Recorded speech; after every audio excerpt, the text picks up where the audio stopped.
معصوم فرماتے ہر شب جمعہ ہزارہ گنہگار وادی برہوت سے آزاد ہو جاتے ہیں۔ معصوم فرماتے ہیں مومن جب شب جمعہ آئے تو زیادہ سے زیادہ اپنے مرحومین کو یاد کیا کرو۔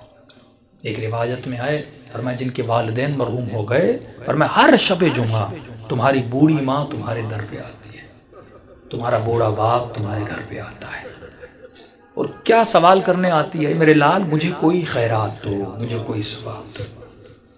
معصوم فرماتے یہ غافل انسان پوری رات سوتا رہتا ہے، یہ کھڑی رہتی ہے یہاں تک کہ صبح ہو جاتی ہے۔ ملائک کہتے ہیں اب جانے کا وقت ہے، کہتی ہے نہیں اب اٹھے گا نماز پہ، مجھے کچھ نہ کچھ تو خیرات دے گا، لیکن فرماتے سورج نکل جاتا ہے، یہ غفلت کی نیند میں سوتا رہتا ہے۔ یہ بوڑھی ماں اور مرحوم روتا ہوا جاتا ہے اور کہتی ہے کہ میرے لال اگر تو آج مجھے کچھ دیتا تو میں بھی تمہارے لیے دعا کرتی۔ فرمایا والدین وہ واحد وجود ہے پروردگار عالم نے جو بنایا ہے، مرنے کے بعد بھی ماں کی دعا بیٹے کے حق میں قبول ہوتی ہے۔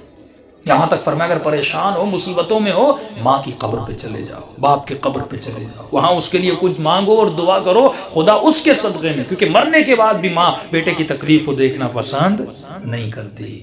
تو تصور کرو اس دنیا میں جس کو اللہ نے ماں بنایا وہ ہماری تکلیفوں کو برداشت نہیں کرتی، اور مولا علی فرماتے ہیں کہ میں تمہارے باپ سے بھی زیادہ تم سے محبت کرتا ہوں۔ جناب سیدہ فرماتی ہیں ہم تمہاری ماؤں سے زیادہ تم سے محبت کرتے ہیں۔ امام رضا فرماتے ہیں مومن اگر امام سمجھ کے ہم سے باتیں نہیں کر سکتا تو باپ سمجھ کے باتیں کر، باپ سمجھ کے نہیں کر سکتا، بھائی سمجھ کے باتیں کر، بھائی سمجھ کے بات نہیں کر سکتا، یہاں تک فرمایا دوست سمجھ کے باتیں کر، کبھی ہم سے ناراض نہ ہوا کر۔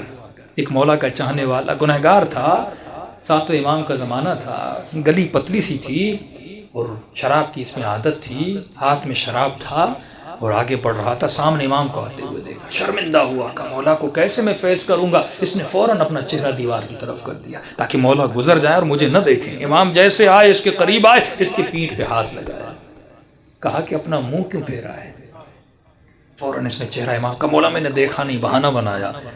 تو امام نے کہا ہاتھ میں کیا ہے؟ جھوٹ بولتا مولا سے؟ جس نے کہا کیسے بتاؤں ہاتھ میں شراب؟ اس نے جھوٹ بولا کہ مولا میرے ہاتھ میں شراب ہے، میرے ہاتھ میں دودھ ہے۔ تو امام نے کہا اگر دودھ ہے تو تھوڑا ہمیں بھی پلا، ہم بھی پینا چاہتے ہیں۔ اب کہتا ہے میرے ہاتھ کانپ رہے تھے، تھا تو شراب اس برتن میں، کروں تو کیا کروں؟ کہتا جیسے میں نے اس برتن سے اس شراب کو اتارا تو وہ دودھ میں بدل گیا۔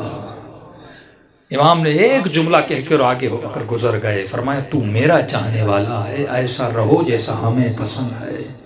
دوسری بات امام نے کہا خبردار کتنے بھی گنہگار کیوں نہ ہو جاؤ لیکن کبھی بھی ہم اہل بیت سے پیٹ نہ دیا کرو۔ یہ شیطانی وسوسہ ہوتا ہے، میں نے گناہ کیا، میں نے خطائیں کی، میں اتنے گنہگار ہوں، میں کیسے سجدہ کروں، میں کیسے نماز پڑھوں، میں کیسے علی سے گفتگو کروں، میں کیسے امام زمانہ سے باتیں کروں۔ امام فرماتے ہم بیٹھے اس لیے ہیں تاکہ تو ہمارے ساتھ درد دل کرے، اور یہ وسیلہ خدا نے آپ کو دیا۔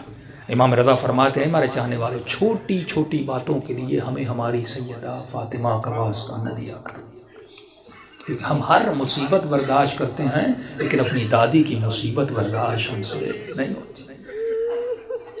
گناہوں سے بڑی کوئی خطا نہیں، بے ادبی سے بڑی کوئی خطا نہیں۔ شب جمعہ ہے، توبہ کی رات ہے، گناہوں سے توبہ کی رات ہے۔ اپنے مرحومین کے لیے بھی دعا کریں، اپنے لیے بھی دعا کریں، اور دلوں کو بارگاہ اہل بیت میں لے جائیں تاکہ خدا ان ہستیوں کے صدقے میں ہم سب کے صغیرہ کبیرہ گناہ بخش دے۔